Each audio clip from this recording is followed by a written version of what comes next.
बांग्लादेश हिंसा की आग में झुलस रहा है, सड़कों पर उन्माद है, लोग डर में है, लेकिन वही दूसरी तरफ वहां पर जो तस्वीरें सामने आ रही है डरा देने वाली है। और उसी कट्टरपंथ की आग में आप देख सकते हैं पड़ोसी मुल्क बांग्लादेश किस तरीके से झुलस रहा है। राजधानी ढाका से लेकर कई जिले भीषण हिंसा की चपेट में है। पत्रकारों को घसीटकर पीटा जा रहा है।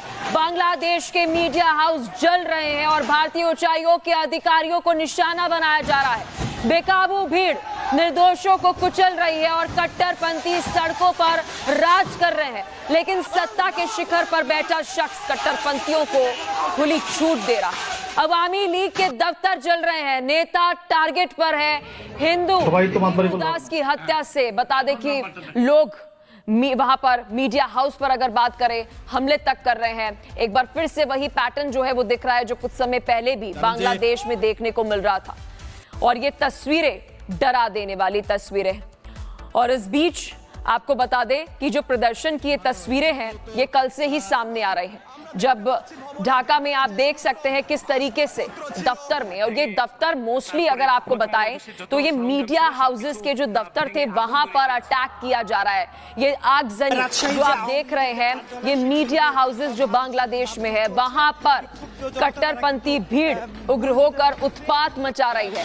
मीडिया हाउसेस की बात करें या वहां पर जो बुलडोजर कार्रवाई आप देख रहे हैं, चटगांव की तस्वीरें आप देखिए बांग्लादेश के।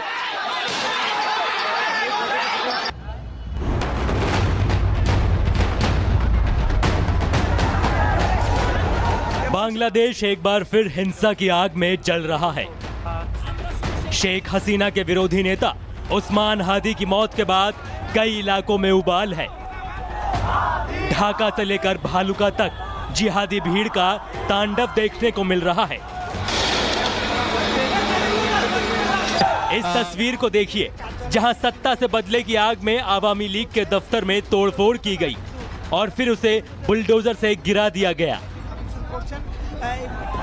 इस हिंसा का सबसे बड़ा शिकार बांग्लादेश का हिंदू समुदाय था।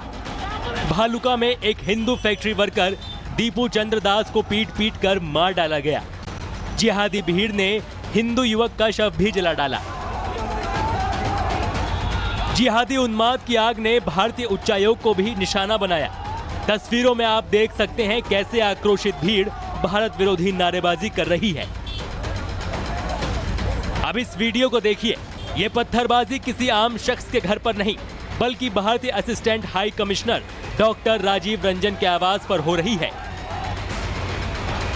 ये तस्वीरें सड़कों पर कट्टरपंथियों की भीड़ के उग्र मार्च की हैं।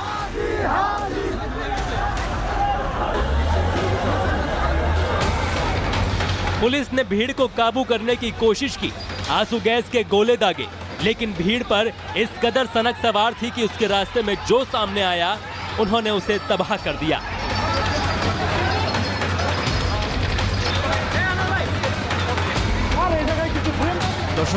हिंसा ने इतिहास को भी नहीं छोड़ा। बांग्लादेश के संस्थापक शेख मुजीबुर रहमान के ऐतिहासिक आवास पर भी बुलडोजर चलाया गया। यही नहीं, देश के सबसे बड़े अखबार डेली स्टार के ऑफिस में तोड़फोड़ की गई, सामान को बाहर फेंका गया और बाद में आग के हवाले कर दिया गया। अब इन तस्वीरों को देखिए। बीती रात हिंसा होने के बाद ये तबाही का वो मंजर है जिसने सब कुछ भस्म कर डाला। ढाका सुलग रहा है। हादी की मौत के बाद जिहादियों के इस तांडव को पूरी दुनिया ने देखा, जहां देश को अराजकता की आग में झोंक दिया गया। लेकिन सबसे बड़ा सवाल है, क्या बांग्लादेश इस हिंसा से उबर पाएगा या फिर यह आग अभी और भड़केगी? Bureau report, republic Bharat. और वहीं बांग्लादेश की ढाका की एक तस्वीर आपको दिखाते हैं। शेख मुजीब के घर को किस तरीके से बुलडोजर से ढा दिया गया।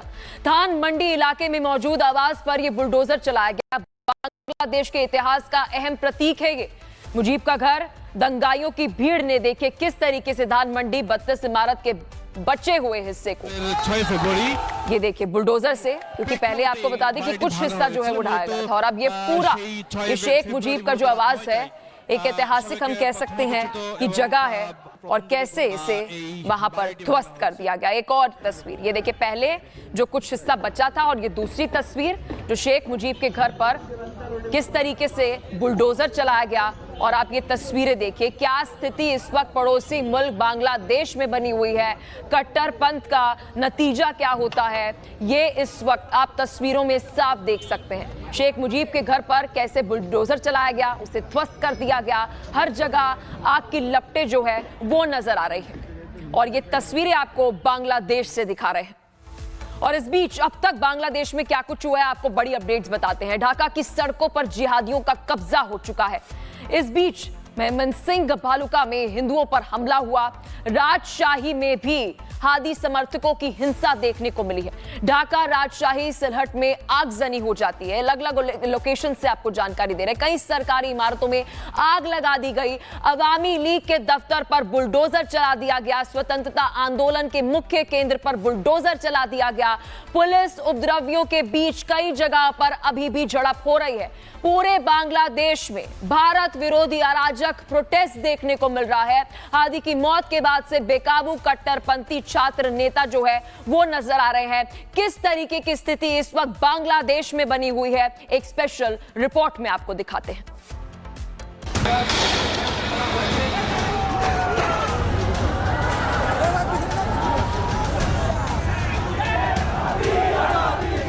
बांग्लादेश की सड़कों पर गुस्सा है। আমরা দেখতে পাচ্ছি ভবনের ভেতরে आग है, अराजकता है।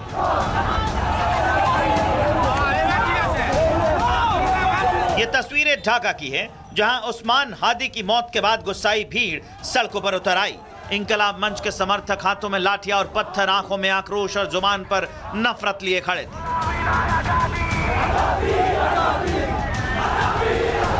12 दिसंबर को सिर में गोली लगने के बाद हादी का इलाज सिंगापुर में चल रहा था।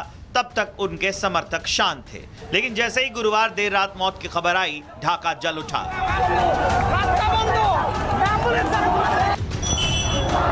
सड़कों पर नारे, आगजनी, तोड़फोड़ और खुलेआम गुंडागर्दी।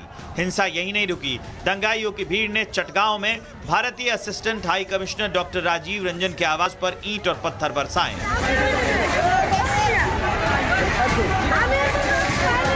करीब रात 11 बजे मिशन कार्यालय के बाहर धरना, भारत विरोधी नारेबाजी और आवामी लीग के खिलाफ प्रदर्शन हुआ।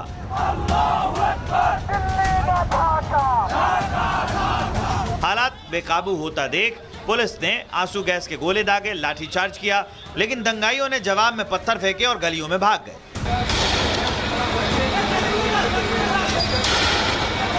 बांग्लादेश में अब सच बोलना भी जानलेवा हो गया है। कलम और सवाल पूछने वाले पत्रकार दंगाइयों के सीधे निशाने पर है। ढाका में वरिष्ठ पत्रकार नरूल कबीर पर भीड़ ने सरेआम हमला किया।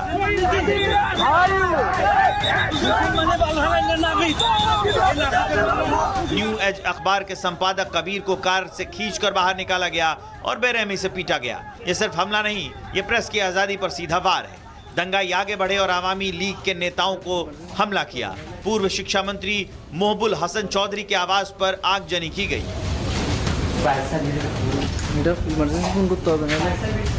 शेख हसीना सरकार में मंत्री रहे चौधरी का घर भीड़ ने जला दिया।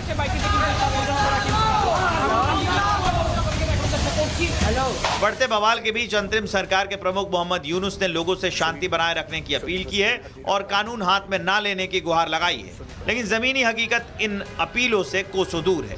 बांग्लादेश में दंगाई बेलगाम है और राजनीतिक विरोध हिंसा में बदल चुका है।